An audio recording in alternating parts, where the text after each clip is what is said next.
Welcome back to Open Line. We are talking with TWRA about boating safety and also about hunting. We were talking about deer, I guess, right before we went to break. Tuck or buck? Okay. What does that mean, tuck or buck? Tuck or buck. It's tuck or buck. This past year, I'm sure most people that hunt in the state know about the tucker buck. We call it the Tennessee tucker buck, and it was harvested in Sumner County, which is the county one of our officers from, Eric's from, and there's a scoring compilation of how you score it, but it scored over 300 inches on the rack, the antlers on its head, and it is the largest hunter harvested deer ever, free range deer ever. And it was harvested here in Tennessee in this district, just one county north. Really? Yeah. In Sumner County? In Sumner County, yes. I think I saw that. Yeah, it was just in crazy antlers going everywhere.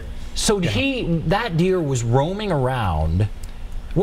I saw the picture, and it's an astounding, huge deer. Yes. He was roaming, and I couldn't believe he was out there roaming around Sumner County, or do we think he migrated? I mean, what do we know about? The thing we know is that Sumner County produced what was our current state record deer, and it was a 49 pointer, and it had a similar type rack, and it was maybe 5 miles down the road from where, 5-6 miles down the road from where this one was harvested 16 years ago. Wow. Yeah. So it can produce them. When you have that big of a deer with those kind of how old is that deer? Do we have any idea how old? I looked at it, maybe 4.5. It's probably the best guess. Yeah, 4.5 years old. Okay. All right. Well, now we have with us, happy to have with us, Erik Anderson, wildlife officer from Sumner County. Yes, sir. Thank you for being here. Glad to be here. And you work mostly on Old Hickory Lake during the boating season. Correct. And the reason you were late is you had to deal with some boating issues, I guess, right? Yes, sir. So what was going on? Well, as you know, this time of year, when it's hot and sunny, everybody takes every opportunity to get on the lake. And today, several officers and I were doing a youth kids event on Percy Priest Lake, which was a previous assignment of mine. And towards the end of that event, we had a call that came in through our dispatch about a possible boating accident. So we immediately had to switch gears and go investigate this boating accident.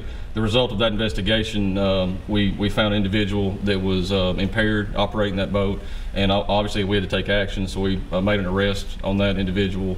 Luckily, there was no one hurt, the minimal damage to the vessel, and everything is okay now. But again, this time of year, we have to be ready to do those types of things any given day during the summertime. And we talked about the first part of the show. Generally speaking, I think people understand you shouldn't drink and drive a boat. Maybe they don't always understand the penalties are going to be as severe as they are. Are they as severe as drinking and driving, or what do people need to know about the penalties here? They run parallel, and they're very similar to a DUI, but the BUI statute does not at this time revoke your driver's license, driving privileges on the highway. Okay. When they run, I mean by they run parallel, they can carry a 48-hour jail time on the first offense. There's a substantial monetary fine, and you can have your vessel operating privileges revoked, meaning you can't operate a boat in the state of Tennessee for a period of up to 1 year on your first offense. And what are you seeing? So we talked a little bit about the numbers of people you're seeing, but what about accidents? So you went out to investigate a possible accident. Are we seeing lots of crashes, or whatever you want to call it, accidents, dangerous type stuff, and anybody can take that, but what do you see in there? It's a trend. In my career, it's always been a correlation between alcohol and many of our incidents. Not always, but there's a high number of our incidents that take place on the water that alcohol in some way played a role in that. And Dale, I'm sure, can talk about his experience being on longer than me, but there always seems to be, there's some alcohol present in a lot of our cases, and it's unfortunate. And are we seeing an increase in the number of wrecks or accidents, or not? It just depends on the year. Yeah. Some years it's higher, some years it's lower. And this year we've been pretty good. It hasn't been bad yet this year, but we've had several. And we worked several from outside of the district because Vanderbilt is here, and if someone gets life-flighted from a boating accident, they usually will come to Vanderbilt. So we'll assist other districts by going and helping investigate or interview at the hospital. A lot of people ask about fishing. They're like, how's fishing going? So you can catch that's a pretty broad question, isn't it? You can catch catfish all day. All day right now. So yeah, okay. What are you seeing and where?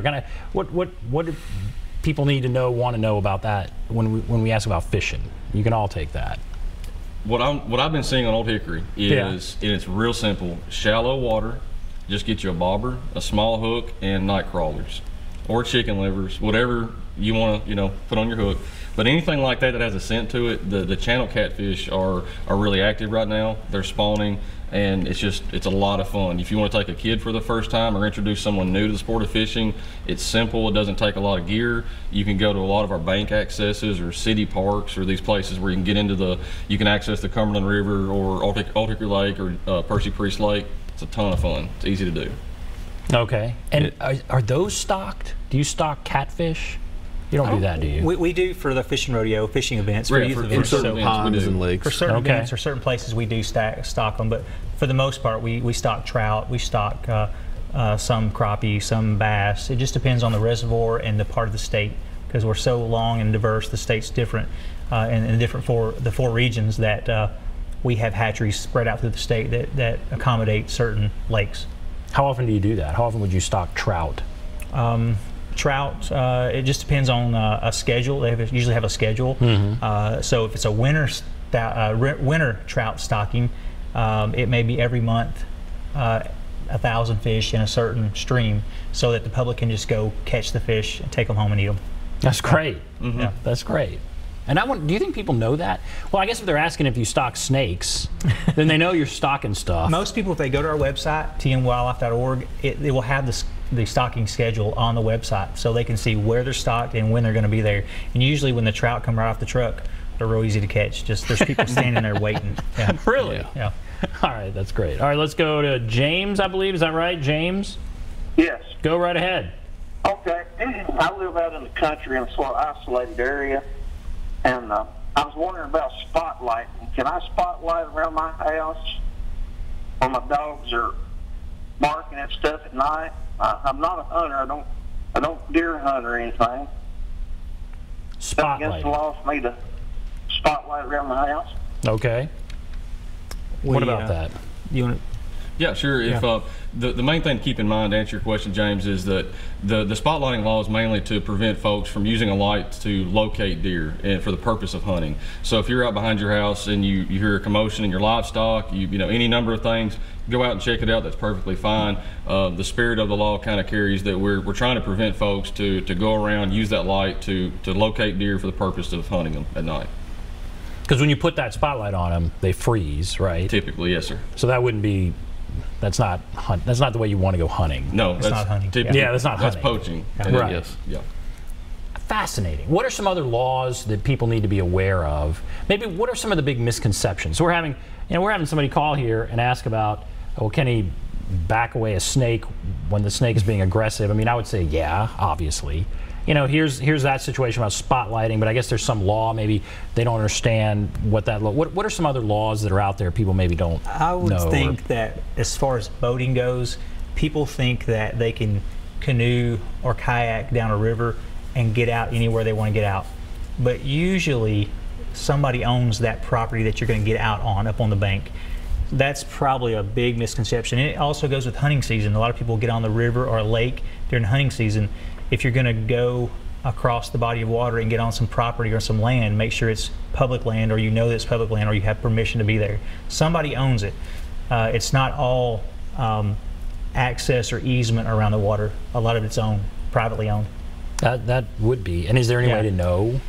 Generally, you just have to get on your tax assessor, property assessor maps and look. So it's not something you're doing when you're out. No, it's generally it's not. Prepare before you go. Prepared when you're hunting at all times. Yeah, absolutely. And should you just assume it's owned privately? Yes. That'd be the main thing. Assume it's owned. What are you seeing? We talked about Nashville's booming. What are you seeing with kayaking?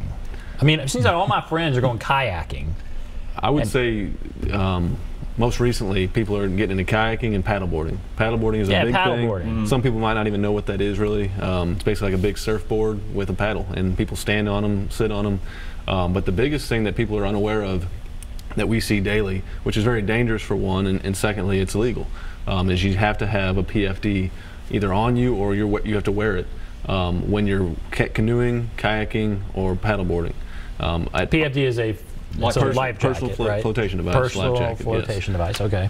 And on Percy Priest, where I'm at every weekend, I've seen it constantly in these coves, and just coming out of the coves in the channels, you see these folks paddleboarding and kayaking. You can barely see them. And on a busy weekend, it's extremely dangerous. You got waves, you have wind, and just a lot of times there's impaired people out there. And if you just even were to tip over and you don't have a life jacket, it could be cold water. If you can't swim, there's a lot of things that go with that. So if you're kayaking or paddleboarding, make sure you have a life jacket with you.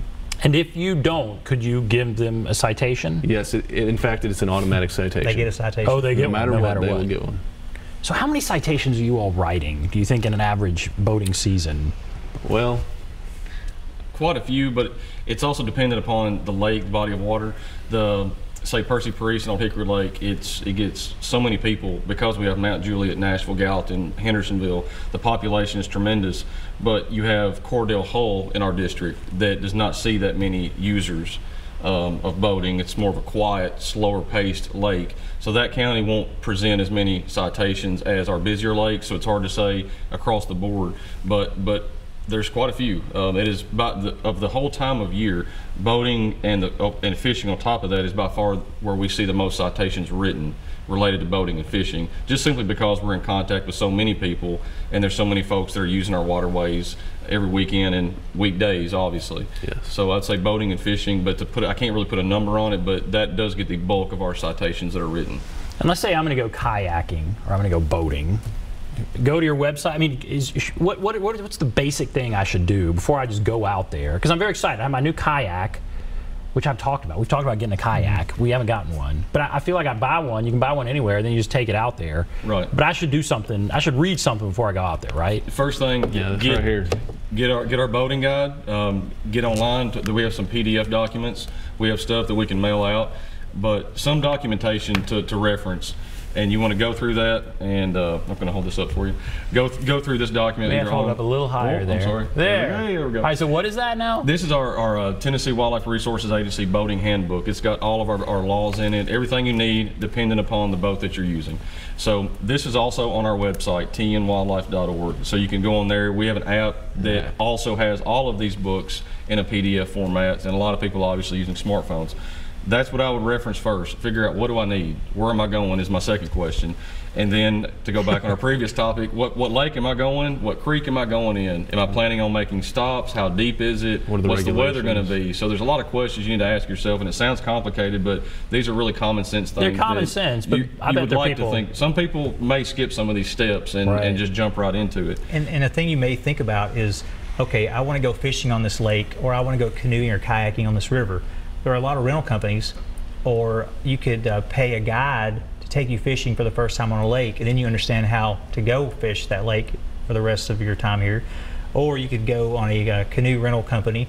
They can put you in, tell you what you need, where you're going to go, where you're going to take out, where you can get out, where you can't get out. And the next time you do it on your own with your own kayak, canoe, you know what to do. That makes sense. Let's take a few calls here. Let's go to David. Hello, David. Yeah. Go right ahead. Oh, well, I'm a senior citizen, and I've bought some senior citizens license, but I've wondered if they're as good as just normal hunting and fishing license. I mean, are there restrictions on them that normal people that buy license don't have? I mean, I wonder about that, and I heard the price went way up on them. Senior citizen fishing license?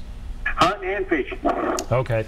What about that? He's purchased the combo, and I'm assuming he's 65 or older, and basically you can hunt, fish, just like you bought a sportsman's license for the rest of your life, and the only thing you really need to purchase would be a Type 94, and he would understand this if he looks at hunting guide, a Type 94 to go on the wildlife management areas and hunt, or to hunt the extra doe limits at the end of rifle season or during rifle season.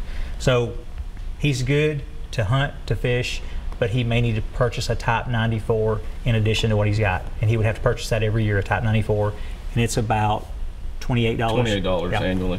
Have the price? He said, have the price has gone up? Is that something? I mean, that's not a high price. What you just said. No, his original purchase is around $11, $12 for his senior citizen lifetime license. So in addition, he would just need to purchase that Type 94 yearly if he's going to hunt the doe at the end of the season, or if he's going to go on public land.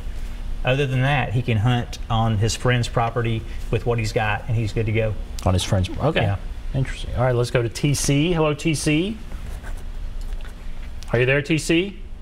Yes, I was just wondering how safe the fish are on the Old Hickory Lake and stuff like that to eat, and how often do they test them to keep a count of what kind of chemicals they are absorbing? Interesting. What about that? My only knowledge about that would be recently I saw a pontoon boat out with some guys that had some official looking gear on, and they were putting things in the water, so I was curious what they were doing. There were some individuals that were working, they were contracted, I believe, through TVA, and they were putting sensors in the water, and I can't begin to explain how they're doing this, but they were putting sensors every so far down the river and testing chemicals in the river and collecting what they were looking for, and based on that, reporting back to TVA. That was more directly related to the steam plant, which is in Gallatin. That's the only testing that I'm aware of. I can tell you that I know several folks that consume fish out of Old Hickory on a regular basis, myself being one of them. I've never had any issues. I've not been aware of any alarms or any restrictions on any type of fish in our area. I don't believe Dale has either, and no. we would certainly get that information quickly and Right. would disseminate that to the public very quickly also. But I know there's some testing going on, and for on some level, and so people are aware, they are checking on it, but we've had no reason to think that there was anything to be concerned about. We've heard in other areas restrictions. There's nothing like that here. There's that I'm no aware of. active Nothing I'm aware of. restriction. No. As far as that goes. Correct. There's a big lawsuit underway where there's all kinds of stuff going. That could be what you saw too. Where there's all kinds of stuff going back and forth about Sure. that steam plant. But all right, that's interesting. Let's go to another caller. Let's go to Lucy. Hello, Lucy. Hey, good evening, fellas. Hello. Listen, I'm just wondering, a lot of people rent these pontoon boats and houseboats, and a lot of boats nowadays have generators on them, and I was wondering if you can comment on carbon monoxide poisoning and being docked in a cove or somewhere and people swimming around the boat, and I'll hang up and take your comment offline. Thank you, Lucy. What about? Good concern to be good, something Yes. to be concerned about. Carbon monoxide poisoning. I have never worked a case in my 19 years where I've had a carbon monoxide poisoning. I don't know. Have you? I've had one, and in that case, these individuals were on a cabin cruiser. They were inside. The generator was running. They didn't have enough ventilation. Their carbon monoxide alarms did not activate. They didn't change the battery, similar to a smoke alarm. So they were inhaling the carbon monoxide, and eventually someone found them in enough time to recognize that they were unconscious, get them to a hospital, and they survived and they're okay. But to answer the question, you want to check on those alarms if it's a houseboat, interior of the boat. She mentioned swim platforms, which is a really good point and something to think about. Even small boats, if they have a swim deck, it's that extension on the back of the boat. If the exhaust is underneath that swim platform, which a lot of times it is, that gap right there, it creates like a small bubble. There'll be a small cloud of this odorless carbon monoxide that will collect there. And we have had cases across the state where swimmers will be at the back of the swim platform and not realize they're inhaling this and eventually just go underwater. Oh, wow. So these areas, even on the small ski boats, if it looks like it's enclosed, even by just a swim platform close to the water, you always want to keep swimmers away from that area and be mindful of that. Maybe move the boat every once in a while. There's really not anything else you could do, but just be mindful that it's a possibility, if the motor's running or idling, that it can be collecting right there. And that's amazing that you had a case. If those people hadn't been found, somebody hadn't gotten to those people, they wouldn't be alive. perished. Wow. All right, Lucy, great question. Thank you Very good for the question. question, Lucy. We'll take a break. If you want to call, there's the number, 615-737-PLUS, 615-737-7587. Take a break. Be back right after this.